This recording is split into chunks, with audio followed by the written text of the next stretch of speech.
A television camera sweeps through a private sanctuary. How does a seemingly harmless video tour from over a decade ago allegedly provide, despite the intense federal scrutiny and the enhanced video analysis, the mask held its secret? The man remained a frustratingly anonymous figure, a ghost caught on camera but entirely detached from a name or a motive. The investigation found itself trapped in a clinical paradox. They had the physical mechanics of the alleged surveillance, they had the exact biological code of the intruder from the blood at the door, yet the space between the footage and the DNA remained an unbridgeable void. The physical evidence was robust, yet it pointed nowhere. Detectives hit a wall of silence, surrounded by data but starved of context. Every hour that ticked by diminished the statistical probability of a safe recovery for an elderly woman deprived of her medication. The sophisticated forensic tools of the FBI were spinning against a void, unable to process a profile that did not yet exist in the system. As the physical trail of the masked man went cold in the Arizona dust, the perfect map for an unseen predator to navigate a home in the dead of night, investigators realized they could not rely on traditional detective work to identify the stranger. They needed a map to navigate the unknown DNA, forcing them to turn toward a controversial and highly advanced scientific frontier to trace the blood back to a name. As the initial wave of forensic analysis yielded that single, solitary string of microscopic data, the physical search expanded outward into the unforgiving terrain surrounding the property. Law enforcement cast a massive, desperate net across the sun-baked landscape, combing through brush, examining roadside debris, and hunting for any tangible anomaly that the perpetrator might have discarded during a panicked escape. The arid environment of the Southwest is a harsh keeper of secrets, preserving physical items while simultaneously degrading biological material under the intense ultraviolet radiation. Every discarded object became a potential focal point for the massive task force. A breakthrough seemed to materialize when search teams discovered a discarded glove situated approximately 2 miles from the epicenter of the abduction. In a case starved for physical artifacts, a piece of clothing located along a potential egress route was treated as a monumental discovery. The answers lie hidden in the subtle traces left behind at the crime scene. Crime scene technicians approached the item with extreme caution, utilizing sterile procedures to secure the fabric, hoping the abrasive material had captured epithelial cells or sweat from the individual fleeing the scene. The intricate weave of the fabric offered a multitude of microscopic hiding places for biological material to become trapped during a high-speed evasion. The glove was rushed to the laboratory, bypassing standard cues due to the critical nature of the senior citizen missing without her essential prescriptions. Investigators held their collective breath as scientists extracted genetic material from the interior lining of the fabric. This was the moment the investigation was supposed to crack wide open. The anticipated correlation between the microscopic code found at the point of entry and the physical flight path of the assailant. However, forensic science is a cold and impartial arbiter of truth, devoid of narrative convenience. When the sequencing was completed, the results delivered a devastating psychological blow to the task force, threatening to derail the momentum of the entire operation. The genetic profile isolated from the recovered glove did not match the violent signature collected from the struggle at the threshold, traces that forensic teams are painstakingly analyzing to understand the precise movements of a phantom. Instead, a routine database comparison linked the item to an entirely innocent local restaurant worker who had simply lost a piece of winter clothing during a commute. The promising lead evaporated instantly, transforming the crucial piece of evidence back into meaningless roadside debris. This stark failure highlights the excruciating reality of modern investigative work, where highly advanced scientific techniques frequently lead to absolute dead ends, consuming precious hours while a captive remains hidden. The false hope generated by the glove was soon compounded by another deeply unsettling, though entirely unverified, discovery that sent ripples of terror through the community. According to a singular report from a prominent news outlet, another disturbing item was reportedly located near the residential perimeter several weeks after the initial intrusion. Searchers reportedly found a set of discarded women's sleepwear, specifically pajamas, abandoned in the vicinity. Because this information reportedly stems from an isolated source and lacks official confirmation from the presiding agencies, investigators were forced to navigate a treacherous line between pursuing a potential critical clue and managing localized panic fueled by terrifying rumors. If the garment genuinely belonged to the missing woman, If you want to follow the meticulous unraveling of this forensic puzzle and understand how digital footprints can lead to physical danger, its presence outside the home suggested a nightmare scenario regarding her treatment and the brazen nature of her captor. It would imply that the assailant had stripped away not just her freedom, but her most basic dignity, discarding a highly personal item near her sanctuary to torment those looking for her. Yet, without definitive corroborative statements or conclusive lab results confirming the origin of the sleepwear, the task force could not fully integrate the terrifying implication into their working theory. These consecutive complications created a suffocating atmosphere of stagnation. The physical trail was not just growing cold, it was actively deceiving the men and women desperately trying to decode it. The detectives found themselves trapped in an agonizing holding pattern, bombarded by peripheral noise while the core mystery remained violently opaque. The suspect had successfully navigated the physical world without leaving a trackable map, demonstrating a terrifying proficiency in evasion and counter-surveillance, turning the sprawling expanse of the county into a million different hiding places. Subscribe to Ronan Cold Cases and turn on notifications so we can decipher these complex crime scenes together. The conventional tools of pursuit were failing, blocked by the sheer logistical perfection of the extraction. To catch a phantom who made no mistakes on the ground, the authorities realized they had to stop looking outward into the desert and start looking inward, deep into the digital architecture of the victim's own past, and the boundless, invisible web of human ancestry. What would you do if the only clues you had were actively leading you away from the truth? Let us know your thoughts down below as we prepare to shift the investigation into a completely new scientific realm. The ultimate revelation of this case did not emerge from a newly discovered weapon or a sudden confession, but rather from a profound reevaluation of an empty space. When the tactical teams first breached the residence, the immediate focus was naturally drawn to the chaotic signs of the violent encounter at the entryway. However, as the initial shock subsided and behavioral analysts began to deconstruct the spatial dynamics of the home, a terrifying realization crystallized around the most private sanctuary of the house. Before the flashing red and blue lights fractured the quiet darkness of the Catalina foothills, the primary sleeping quarters held the most crucial, invisible evidence of the entire ordeal. In a typical home invasion involving an abduction or a targeted robbery, a master suite is invariably subjected to chaotic rummaging. Intruders tear through closets, upend mattresses, and shatter the order of the room in a frantic search for hidden valuables or specific items. Yet, the sleeping quarters in this residence were utterly undisturbed. There were no hastily opened drawers, no overturned furniture, and no signs of a panicked search. This pristine condition was initially perceived as proof that the attacker never made it past the front corridor, but the behavioral experts saw something infinitely more sinister. The absolute lack of disruption indicated that the intruder possessed an impossible level of spatial awareness. He did not need to search because he already knew exactly where everything was. He knew the precise dimensions of the corridors, the exact placement of the furniture, and the definitive layout of the inner sanctum. There was only the steady, predictable rhythm of an 84-year-old woman living her life with quiet independence. This chilling navigational certainty forced investigators to ask how a stranger could possess an architectural blueprint of a private residence. The answer lay buried not in the physical world, but in a digital archive from more than a decade prior. The intruder did not need to break in to study the layout because he had allegedly been invited inside, along with millions of other viewers, through a national television broadcast. The seemingly innocuous morning show segment aired years ago had inadvertently served as a high-definition surveillance feed for a future predator. The suspect could rewind, pause, and memorize the spatial geography of the home without ever setting foot on the property. The hidden evidence in the master suite was the chilling proof of extreme premeditation fueled by public overexposure. The realization that a cheerful media segment had been weaponized into a tactical advantage shifted the entire paradigm of the hunt.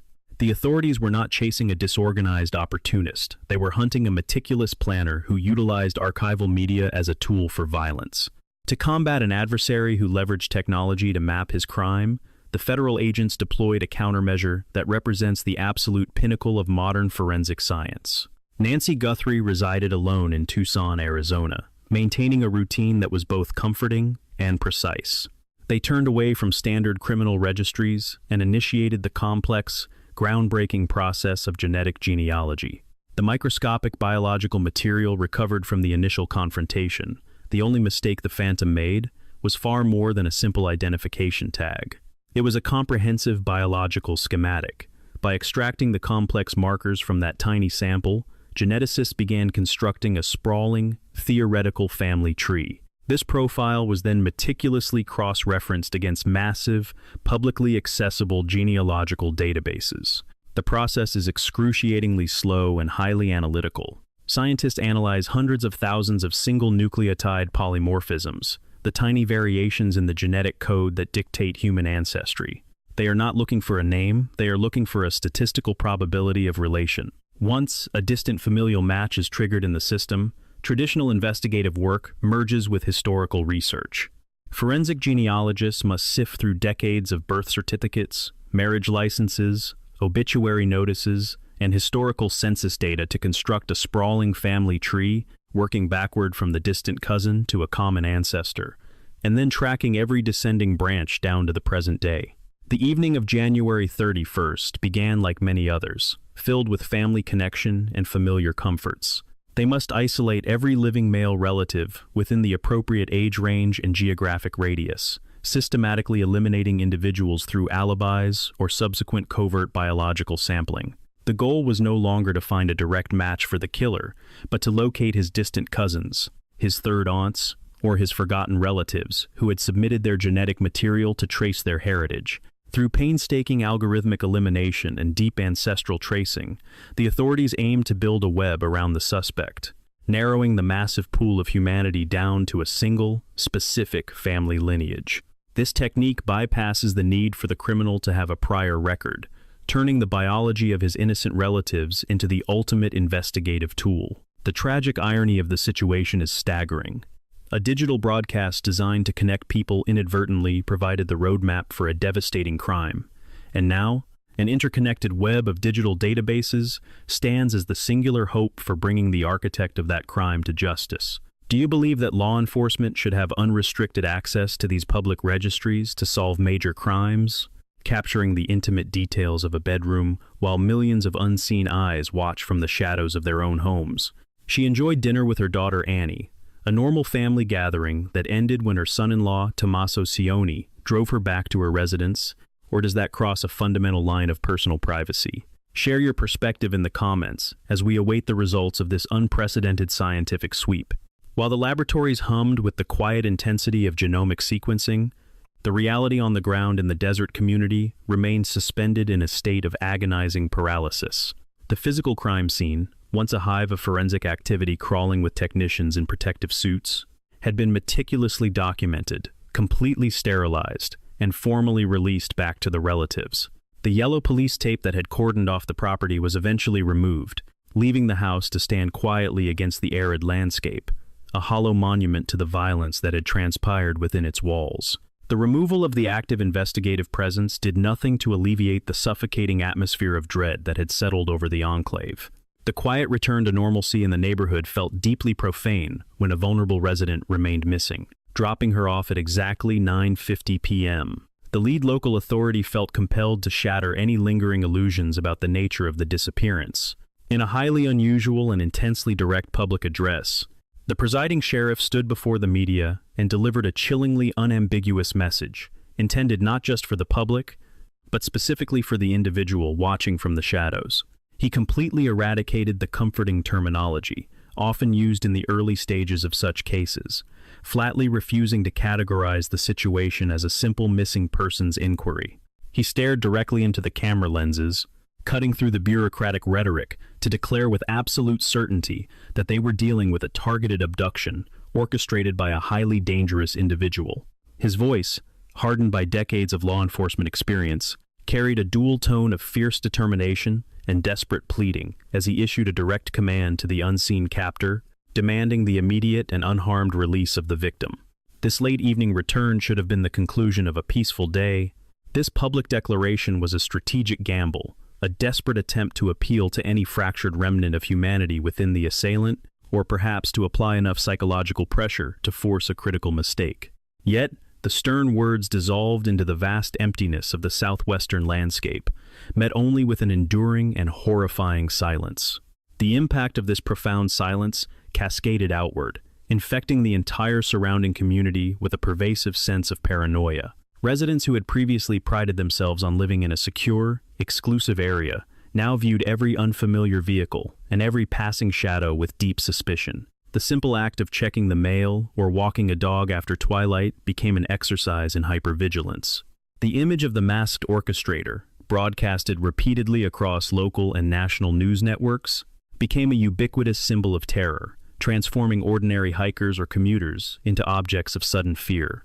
People began obsessively upgrading their own security parameters, realizing that the digital shields they had installed were fundamentally useless against a predator who knew exactly how to circumvent them. The moment an elderly woman locks her doors against the desert night and retreats into the safety of her home, the beautiful, sweeping vistas of the Sonoran Desert, once a source of peace and isolation, suddenly felt dangerously vast, offering a million perfect hiding places for a man who wished to remain unseen. Behind the closed doors of their own homes, the relatives endured a psychological torture that is impossible to quantify. They were trapped in the most excruciating form of limbo, hovering endlessly between desperate hope and unimaginable grief. Every time the telephone rang, every time a vehicle slowed down on their street, their heart rate spiked with the terrifying anticipation of news, good or bad. They were forced to exist in a reality where the absence of information was almost as violent as the crime itself. They knew that somewhere, out in the sprawling expanse of the county, or perhaps hidden away in a densely populated urban grid, a man whose identity remained obscured was holding the matriarch of their family. The sun continued to set over the mountains, marking the passage of days without essential medical care, while the central, agonizing question echoed endlessly through the empty corridors of the home. However, the true horror of this case lies not just in the sudden disruption of that peace, but in the creeping, alleged surveillance that preceded it. The sheer geographical scale of the search grid is staggering, encompassing isolated canyons, abandoned structures, and endless stretches of uninhabited terrain. Every sunrise brings a renewed sense of urgency to the task force, and every sunset amplifies the devastating reality of another day lost. Where is this phantom keeping her, and what will the microscopic fragments of his genetic code reveal before time completely runs out? What this case teaches us about the illusion of privacy in the modern era is profoundly disturbing and requires a fundamental shift in how we perceive our own domestic security. We operate under the dangerous assumption that a locked door and a digital surveillance feed are sufficient barriers against the outside world. However, the application of open-source intelligence by malicious actors has completely redefined the concept of a home invasion. When you broadcast the interior of your residence, whether through a highly produced television segment or a casual social media post, you are unknowingly generating a comprehensive topological map for a dedicated predator. You are freely providing the exact dimensions of your hallways, the structural blind spots of your living rooms, and the precise locations of your most intimate spaces. The quiet isolation of the foothills had reportedly been breached days earlier, introducing an element of calculated predation into a space of supposed security. This case perfectly illustrates the terrifying asymmetry between consumer security technology and deliberate digital stalking. A camera can only record what happens in its immediate field of view, but a sophisticated assailant uses your digital footprint to plan an approach that specifically neutralizes those defenses before they can ever be triggered. The behavioral insight derived from this investigation is absolute and terrifying. Criminals no longer need to loiter outside your window in the dark to learn your habits. They can study your vulnerabilities in broad daylight, sitting thousands of miles away, analyzing the background details of the media you voluntarily upload to the internet. The true lesson here is that physical security is entirely dependent on digital discipline. Every public image of your private space is a potential compromise. We must begin to view our personal data and our environmental imagery with the same level of rigorous protection that we apply to our financial information or our physical safety. Authorities allege that on January 11th, a full 3 weeks before the incident, the walls of your house are only as strong as the digital boundaries you actively maintain against an increasingly observant and interconnected world. The stark contrast between the quiet tranquility of an ordinary suburban evening and the sudden, violent erasure of an innocent woman serves as a haunting reminder of our inherent vulnerability. A home meant to be a fortress of solitude was systematically transformed into a perfectly engineered trap, facilitated by the very technology designed to connect us. As investigators continue to wait for a microscopic genetic sequence to finally unmask a phantom, we are left to grapple with the chilling implications of our own digital behaviors. Have you ever accidentally filmed your house number, the specific layout of your bedroom, or the distinct sightlines of your property while recording a video for the internet? The next time you decide to press the share button and broadcast your personal sanctuary to the world, take a moment to ask yourself exactly who might be watching in the dark silence of their own home. A man wearing a mask and carrying a black Ozark Trail backpack was observed conducting what experts describe as pre-operational surveillance. If you want to dive deeper into the terrifying intersection of modern technology and criminal behavior, click the video on your screen right now to explore another case where a single digital footprint became the only witness to a perfect crime. Subscribe and join our community as we continue to seek the absolute truth. This was not a crime of sudden opportunity or a random home invasion. The suspect was allegedly studying the environment, learning the rhythms of the neighborhood, and noting the specific habits of his intended target.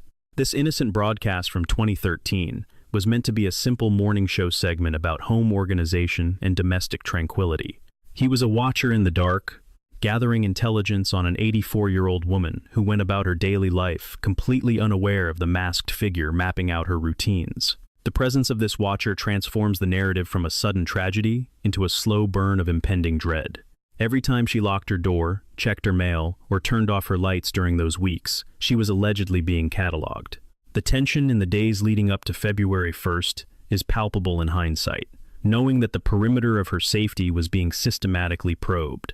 At 9:50 p.m. on January 31st, the door closed behind her, shutting out the desert night, but the security of that barrier was an illusion. Hours later, in the early morning darkness of February 1st, the Ring doorbell camera guarding her home was deliberately disabled by the suspected intruder, plunging the house into a digital blackout and leaving only an unsettling silence in its wake.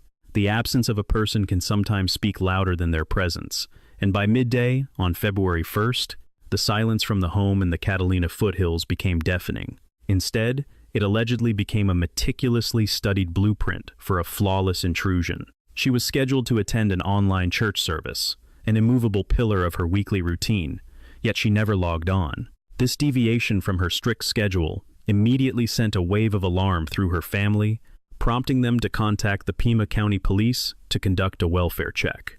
When officers, eventually joined by Sheriff Chris Nanos, entered the residence, they were met not with chaos, but with a scene of interrupted domesticity that was far more chilling than a ransacked house. The physical anchors of her daily existence were all meticulously left behind. Her purse, the essential container of her identity and finances, rested untouched. Her mobile phone, her primary lifeline to her family, remained inside.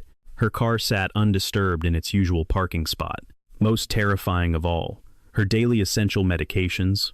When you invite the public into your most personal spaces, you never know who might be taking notes. The vital chemical support required by an 84-year-old woman to maintain her health were found exactly where they belonged. People who wander off due to confusion or leave voluntarily take their lifelines with them. They take their keys, their phones, or at the very least, the pills that keep their hearts beating steadily. The pristine abandonment of these crucial items painted a stark and terrifying clinical picture. She had not simply walked away into the Arizona heat. Someone had forced her departure with such speed and suddenness that she could not secure a single item necessary for her survival. The implications of this realization shifted the atmosphere in the house from concern to outright panic. Sheriff Nanos soon confirmed the grim reality facing the investigators. This was not a case of an elderly resident getting lost in the neighborhood.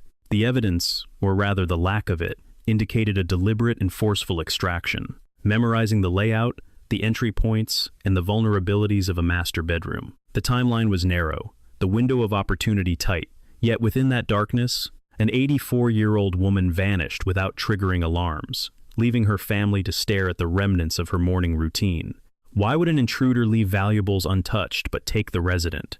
The scene presented a baffling contradiction of a methodical approach combined with a rapid, vanishing exit, forcing investigators to look closer at the microscopic details of the entryway to understand what truly happened in the shadow of that disabled doorbell. The pristine illusion of the interior was violently shattered by the forensic reality discovered at the threshold. As crime scene technicians systematically processed the entryway, their clinical focus zeroed in on the front door, where the sterile environment gave way to undeniable proof of a physical confrontation. Blood was found at the scene. It was a grim testament to a struggle, a desperate and sudden fight that erupted at the exact boundary between the safety of the home and the vulnerability of the outside world. 13 years later, on the 1st of February 2026, the discovery of blood elevated the investigation from a missing persons case to a scene of documented violence. Forensics teams immediately moved to isolate, swab, and preserve the biological evidence, knowing that within those crimson droplets lay the microscopic truth of the encounter. When the laboratory analysis returned, the results delivered a shockwave that fundamentally altered the trajectory of the hunt. The DNA extracted from the blood at the front door was not a match for the victim. It did not match her daughter Annie, nor her son-in-law Tommaso, nor any known associate or family member. It was the biological signature of an absolute stranger. The phantom who had allegedly stalked the perimeter on January 11th, the masked man with the black backpack, had made a critical error in his execution. He had left a piece of himself behind. This microscopic thread of genetic material became the single most crucial piece of physical evidence in the entire investigation, a biological anchor tying an unknown predator to a violent act against an elderly woman. That exact room transformed from a quiet retreat into the focal point of a chilling forensic investigation. The presence of this unidentified DNA at the point of forced departure raised harrowing questions about the nature of the struggle and the identity of the assailant. Who is the stranger bleeding at the doorway of an 84-year-old woman? Do you think this solitary genetic marker belongs to a random opportunist who miscalculated his entry? Or does it point to a calculated predator hiding in plain sight within the community? Leave your analysis and theories in the comments section below as we continue to dissect the evidence. The investigators now possess the exact biological code of the alleged kidnapper, yet this vital key unlocked no doors, as the profile matched no one in the immediate local databases, forcing the authorities to look beyond the desert horizon. The failure to secure an immediate match in local and state databases escalated the crisis, prompting the intervention of federal authorities. The FBI joined the Pima County Police, bringing the full weight of federal forensic resources to bear on the Catalina foothills crime scene. Their first clinical directive was to eliminate the closest variables. A suspected intruder bypassed security measures, leaving behind a profound mystery that continues to baffle law enforcement and terrify a community. Savannah Guthrie and the entire extended family were subjected to intense scrutiny, a standard but agonizing protocol in missing persons cases. Following a rigorous review of alibis, communications, and timelines, law enforcement definitively cleared the family of any involvement, removing the dark cloud of domestic suspicion and refocusing the lens entirely on the unknown genetic profile. To break the silence of the community and force the suspect out of the shadows, an unprecedented financial lever was pulled. A $1 million reward was officially offered for information leading to the safe return of the victim or the capture of the suspect. This massive sum was designed to shatter loyalties, entice accomplices, or simply motivate the observant bystander, highlighting the sheer desperation and high stakes of the federal manhunt. With the family cleared and the reward deployed, FBI analysts retreated into the digital darkness, obsessively reviewing the surveillance footage from January 11th.